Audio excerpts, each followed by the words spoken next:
My name is Amina, and I'm 28 years old. If you're here for neat, tidy life lessons, I'm sorry in advance. My story is the kind that starts with a ham sandwich and ends with numbers so big they don't feel real. It happened on a Tuesday, the kind of gray afternoon where the city looks like it's waiting to exhale. I worked as an assistant at a small architecture firm, the do everything, get thanked with more work kind of job. That day I'd packed my lunch carefully, like I was trying to convince myself I still had control over something. A sandwich, an apple, and a little note I'd scribbled to myself on the napkin. Don't forget your worth. I sat on a bench outside a convenience store because the office break room smelled like burnt coffee and broken dreams. That's when I saw him. He was older, maybe late 60s. Wearing a thin coat that didn't match the weather. His shoes were polished but tired, like they'd been trying to stay dignified longer than he had.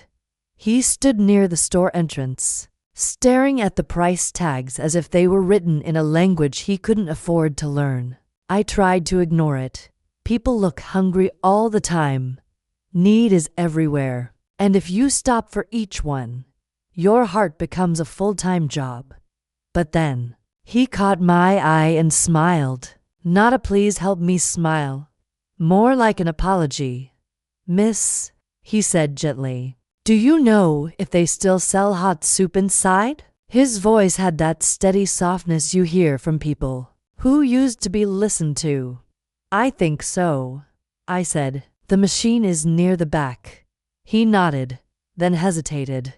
I'm a bit short today. And that's the moment my napkin note burned my pocket like a dare. I stood up and held out my lunch bag. Here, it's not soup, but it's something. His eyes widened like I'd offered him a gold bar instead of a sandwich. I can't take that. You can, I said, because I needed him to. Sometimes you don't give because you're generous. Sometimes you give because you're trying to stay human. He took the bag carefully, like it might break. Thank you, he said. Then, after a pause, may I ask your name? Amina. He nodded as if filing it away somewhere important. Amina, you have kind eyes. The kind that notice things. I almost laughed. No one at home said things like that. At home, kindness was treated like a weakness that needed correcting. Before he left, he reached into his pocket and pulled out a small, worn card holder. He slid out a card and looked at it for a second, as if debating whether to hand it over. Then he did in single quotes T. Instead, he gave me something else. A folded slip of paper. If you ever need help, he said, go to this address. Tell them you're a friend. I unfolded it. It was just a handwritten address and a name I didn't recognize. Arcafruk. I glanced up to ask what it meant, but he was already walking away. Slower than he should have been, shoulders straight like pride was. The last thing he refused to lose. If you're still reading, tap subscribe. Because the next part is where my life stopped being normal and started being impossible. That evening, I went home to what used to be my home. My parents' house. The place I'd grown up in. The place where my mother's love always seemed to come with conditions, and my father's silence was a language he used to punish. I walked in and instantly knew something had shifted. The air felt staged. My mother was sitting on the sofa with her arms crossed like a judge waiting to read a sentence. My father stood near the window, staring outside like he couldn't bear to witness his own decision. We need to talk, my mother said. I put my bag down slowly. Okay, she didn't waste time. You've embarrassed this family enough. I blinked. What are you talking about? The office? She snapped. The way you dress. The fact you won't listen to us. You act like you're Better than us because you have a job. I almost laughed, but it came out like a breath. I'm not acting better. I'm just trying to live. My father finally turned around. We've decided it's time you move out. My stomach dropped. Move out? Why? What did I do? My mother's voice was sharp. You disobey. You argue. You don't understand your place. My place? I repeated, stunned. You have 1 week, she said. Then she looked at my father. He didn't meet my eyes. I went to my room that night and stared at the ceiling until it felt like the ceiling was staring back. I didn't cry. Not because I was strong. Because I was too shocked to leak. The next morning, the 1 week became today. I came back from work to find my suitcase at the door, and the lock changed, and I knocked until my knuckles hurt. My mother spoke through the door like I was a stranger trying to sell her something. You'll thank us later, she said. I stood on the porch, my suitcase beside me, and realized something terrifying. They weren't kicking me out to teach me a lesson. They were kicking me out to erase me. That's when my phone buzzed. A message from an unknown number. Amina, if you ever need help, go to the address. Tell them you're a friend. My breath caught. The paper. The stranger. I looked down at the slip again, hands shaking. RKFAROOQ was my last name. And suddenly, memories I'd never been allowed to question came rushing back. Whispers. About my grandfather. The family member my parents never spoke of. The man whose photos were removed from the house as if he died twice. I swallowed hard, picked up my suitcase, and hailed a ride to the address. It was a bank, not a local branch.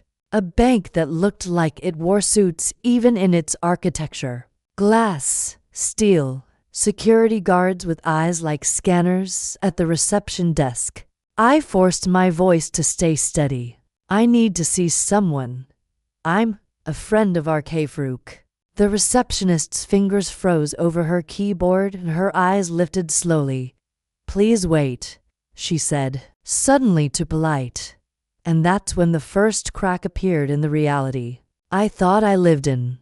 Because from a hallway behind tinted glass, I saw a man in a tailored suit step out fast, like he'd been called for an emergency. He looked at me once, then looked again, harder.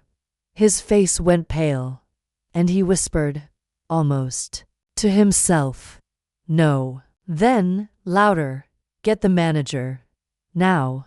If you're enjoying this, subscribe right now, because next is where the bank manager doesn't just freeze. He stares at a number on the screen, and my entire life tilts. They led me into a private room with beige leather chairs so clean they looked unused.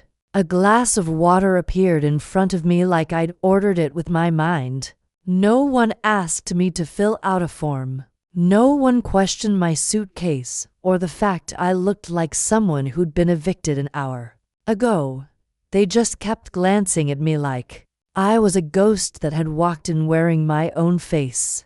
A man entered, mid-40s, expensive watch, nervous smile. He introduced himself as Mr. Harlan, the branch manager. Miss Farouk, he said carefully, as if testing each syllable. May I verify your identity? I nodded and handed over my ID. He studied it, then studied me again. Do you happen to know why you're here today? I pulled out the folded slip of paper. A man gave me this yesterday. He said if I ever needed help, I should come here and say I'm a friend of RK Farouk. Mr. Harlan's throat bobbed. And the man, do you know his name?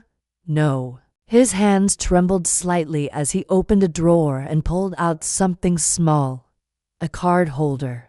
Worn at the edges, the same style as the one the stranger had. He placed it on the table like it was sacred. Did he carry something like this? My skin prickled. Yes, Mr. Harlan exhaled, like he'd been holding his breath since yesterday. Then he pushed a button on the wall. Two security personnel appeared quietly, but not in an aggressive way, more like containment.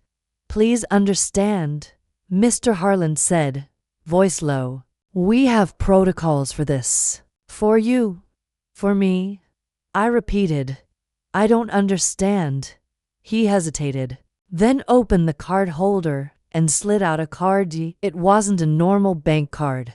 It was matte black with no visible number on the front, just a small emblem and a name. R.K. Farouk. Harlan held it like it weighed a ton. This card, he said, was issued to one of the bank's most significant clients.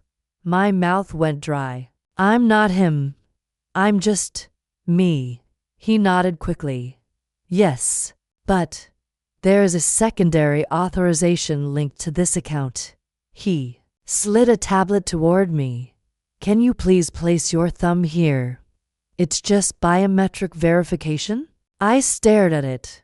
Why? Because if I'm right, he said softly, your grandfather didn't just send you here. My heartbeat sounded like a drum in my ears. I placed my thumb on the scanner. The screen blinked once. Then, authorization confirmed. Amina Farouk status. Successor beneficiary access level. Fulmer. Harlan's face turned the color of paper. He stared at the screen, eyes widening, and whispered, 1.2 billion. For a second, I thought I'd misheard. I waited for him to laugh, to tell me it was a mistake. But the room didn't laugh. The room went silent in a way that felt expensive. I swallowed. What did you say? Mr. Harlan looked at me with something between fear and respect. Your grandfather's primary account. The total holdings. It's currently valued at approximately $1.2 billion. My body reacted before my mind did. I laughed once, sharp, like my brain trying to protect itself. That's impossible, I said. My parents said he was ruined, that he was cut off. Mr. Harlan's expression tightened. Miss Farouk, with respect, your parents lied. I sat back so hard the chair creaked. Why would they lie about that? He didn't answer. Immediately, then he said, because if you knew the truth, you would have had options. I stared at the screen until the numbers stopped feeling like numbers and started feeling like a hallucination. Where is he? I whispered. My grandfather. The man yesterday. Was that him? Mr. Harlan's gaze dropped. We received a notification late last night. Mr. R.K. Farouk checked out of a medical facility under private care. He declined further treatment and requested personal closure. My throat tightened. Closure, Mr. Harlan nodded slowly. He left instructions. If you arrived, we were to grant you access. And we were to give you this. He handed me a sealed envelope. My fingers shook as I opened it. Inside was a letter. Amina, if you're reading this, you did what your parents never did. You noticed someone who needed help. That lunch you gave wasn't about food. It was proof. You have a heart that money never bought. I watched from a distance for years. I wanted to see who you became without my shadow. Your parents, they chose greed over family. You chose kindness over convenience. So I choose you. Go home when you're ready, but not to beg, to stand. And remember, wealth is loud in the wrong hands. Keep yours quiet. Grandpa. I couldn't breathe for a moment. All my life, I'd felt like love was something you earned by shrinking yourself. And here was a man I barely knew telling me he'd been watching, waiting, testing, and choosing me. Harlan cleared his throat gently. There's one more thing.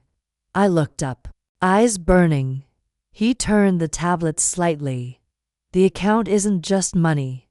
It includes properties, security services, trusts.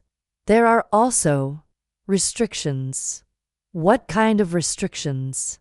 He hesitated. Your parents are listed as disqualified dependents. They cannot access the trust. In fact, their names are flagged. Any attempt by them to use your grandfather's assets will trigger a legal hold. I stared. So they can't touch it? No, he said. And Miss Farouk, the bank has been instructed to notify your family's legal representatives that the trust has transferred. My stomach twisted. They're going to know. Mr. Harlan nodded once. Yes. I sat there, holding the letter like it might disappear, and for the first time since my lock was changed, I felt something new under the fear. Power.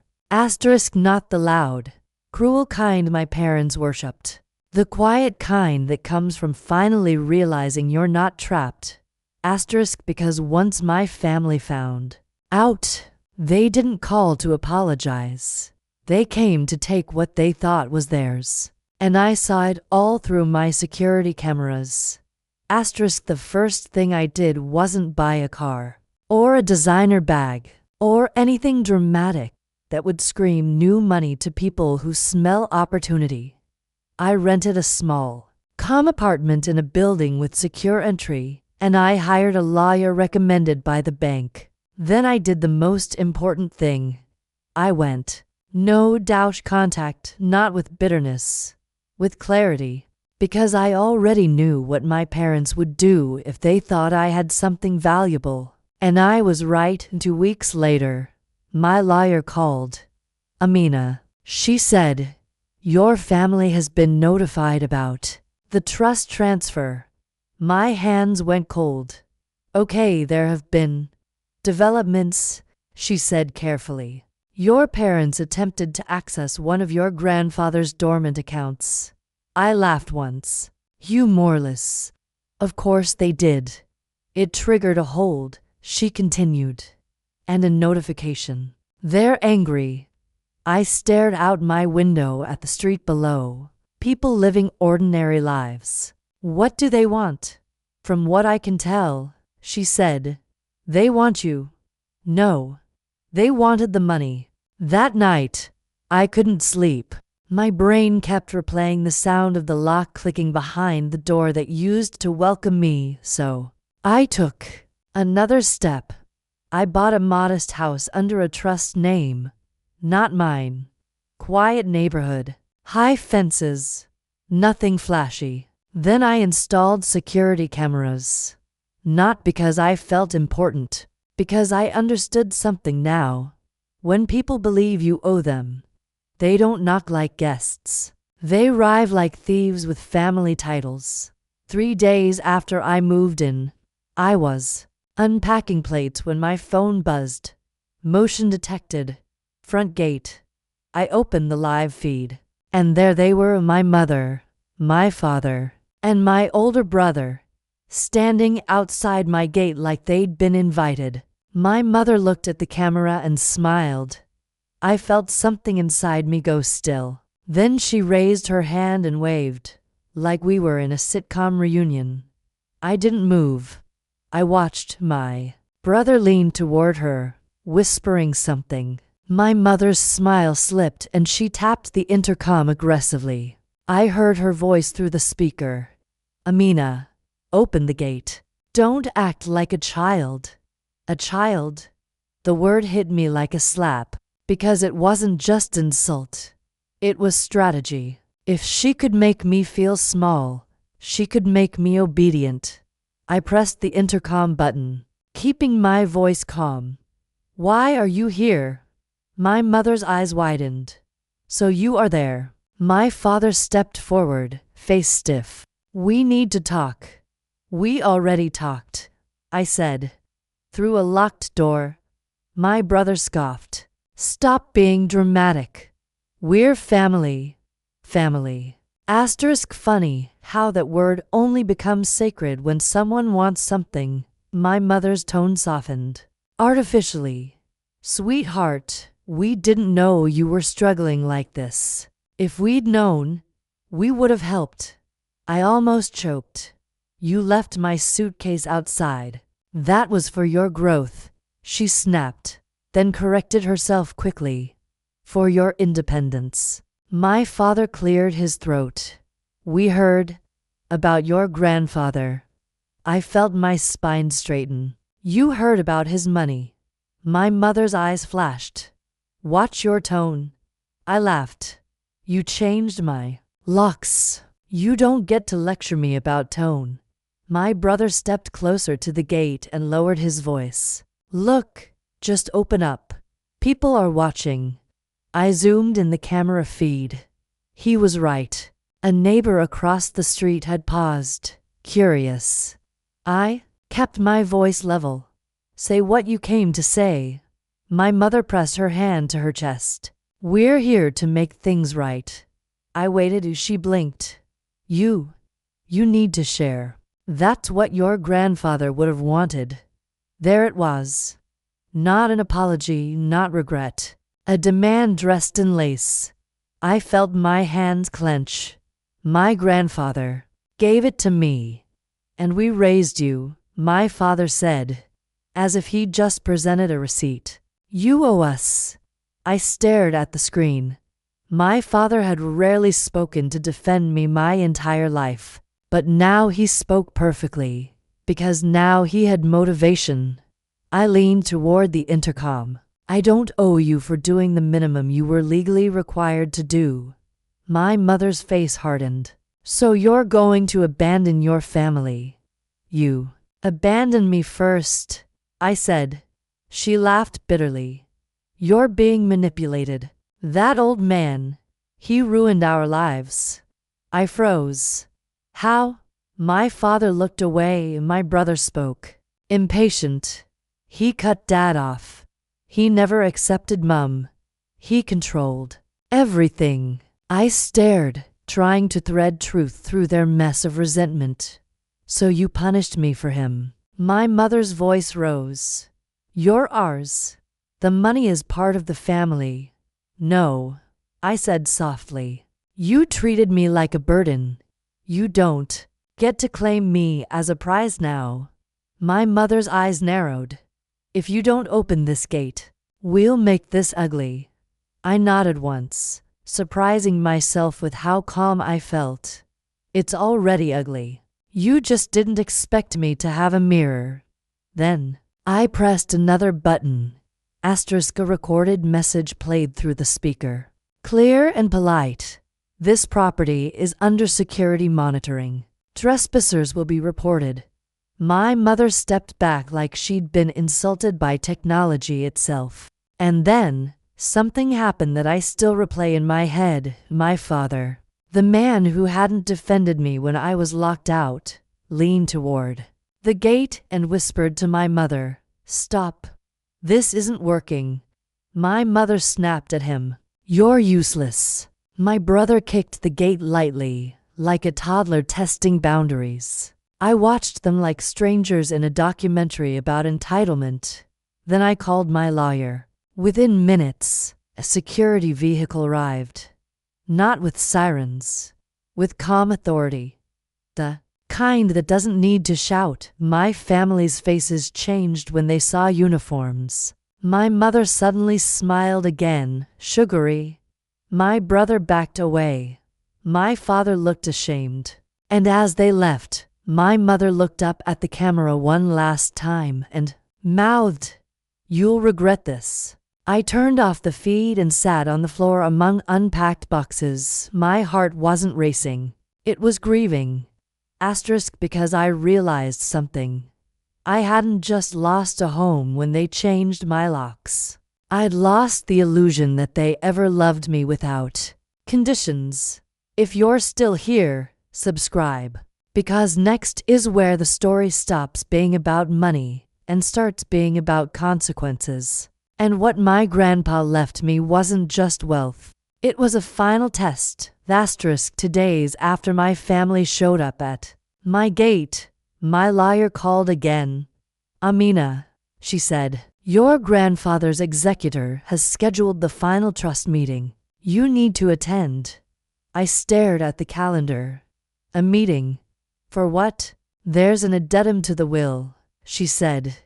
It involves your parents. My stomach tightened. Of course it does. The meeting was held in a quiet office that smelled like polished wood and legal ink. The executor was an older woman with silver hair and eyes that didn't waste time. She nodded at me gently. Miss Farouk, I'm sorry for your loss. I still hadn't fully processed that the stranger I fed was likely my grandfather. He'd stood in front of me hungry, and I hadn't known I was offering lunch to the man whose name had been erased from my childhood. The executor opened a folder. Your grandfather left clear instructions, but he also left a condition. My pulse quickened. What kind of condition? She slid a document toward me. He created a separate fund, not accessible by your parents directly. It's for rehabilitation and stability. My eyebrows knit. Meaning? It would pay for housing assistance, counseling, job training, only if certain requirements are met. I exhaled slowly. So he didn't want them to suffer. The executor's mouth tightened slightly. He wanted them to learn. There's a difference. I scanned the document. There it was in black and white. My parents had to sign legal acknowledgments of their actions, agree to mediation, and accept a strict financial oversight plan. No lump sums. No access to my primary trust. Support only. And only through compliance. Then I saw the final line. Beneficiary decision required. Amina Farouk must approve activation of the Rehabilitation Fund. I looked up sharply. So, it's my choice. The executor nodded. Your grandfather believed you deserved agency, something you were never given. My throat tightened. Why put this on me? She softened. Because he knew who they were. And he knew who you are. He wanted to see what you would do with power. I sat back, feeling the weight of it. If I activated the fund, my parents would get a safety net, controlled and conditional. It could prevent them from spiraling into desperation, and it might protect me from future harassment, but it would also give them another reason to orbit my life, like mosquitoes attracted to light. If I refused, they would face the consequences of their choices without my help. The same way I faced mine. Locked out. Alone. Forgotten. The executor watched me quietly. Take your time, she said. But know this. They've already filed complaints, claiming you're withholding family assets. My jaw clenched. They're still trying to force me. Yes, she said. And that tells you something. That night, I didn't go home immediately. I drove to the edge of the city and parked near a small park. I sat there with the letter from my grandfather in my hands. Wealth is loud in the wrong hands. Keep yours quiet. I thought about the lunch. I thought about how easily kindness comes when the person in front of you is just human, not a history, not a wound, not someone who taught you pain. Then my phone buzzed. A new motion alert. Front gate. I opened the camera feed, and my stomach sank. It was just my mother this time, alone, no brother, no father. She stood at the gate without makeup, hair pulled back messily. For the first time, she didn't look like a commander. She looked tired and she pressed the intercom button with hesitation, like she wasn't sure she still had the right. Amina, she said, voice lower than I'd ever heard it. Please, just, please talk to me. I didn't respond immediately. She swallowed. I didn't come for money. I almost laughed. almost. Then she said something that cracked my chest open. I came because your father lost his job. And your brother. He's in debt. And Her voice wobbled. I don't know what to do. I watched her face on the screen. My mother, who had always sounded like certainty, now sounding like fear. She pressed her forehead against the gate for a second. I know I hurt you, she whispered. I know you think I didn't love you. But I did. I did it wrong. I felt tears rise, angry and unwanted. Because even now, part of me wanted to run to her. That's the cruel magic of family. They can be the knife and still make you miss the warmth of their hand. I pressed the intercom button, voice steady. Why did you change the locks? Her eyes squeezed shut. Because I was scared you'd leave and never come back. I stared. So you forced me out? She nodded, faintly. I thought if you suffered, you'd become dependent again. I didn't want to lose control. Control. There it was. The real religion in our house. My throat burned. You didn't want to lose control. Not me. She flinched, like the truth had physical weight. Amina, she whispered, I don't deserve forgiveness, but I'm asking for a chance. I looked at her, then looked away from the screen, hands shaking. This was the moment my grandfather had set up without me realizing it. Not a money test, a humanity test. Asterisk because if kindness is easy with strangers, it's hardest with the people who taught you pain. I didn't open the gate, but I did speak. I'm not letting you in tonight, I said, but I'll activate the rehabilitation fund under one condition. Her eyes widened. What condition? You sign the acknowledgement, I said. You go to mediation. You stop threatening me. You stop calling this family money like I'm a thief. And you apologize. A real apology. Not a performance. My mother's lips trembled. Then she nodded once. Okay, I exhaled slowly. And one more thing. Yes? You never get to lock me out again, I said. Not physically. Not emotionally. Not with guilt. She swallowed hard. Okay. When she left, I sat in silence for a long time. I wasn't sure if I'd done the right thing. I still don't know. So here's my question for you. Did I do the right thing by helping them with strict conditions? Or was I wrong and should have cut them off completely? And if you were in my place, what would you do? Tell me in the comments.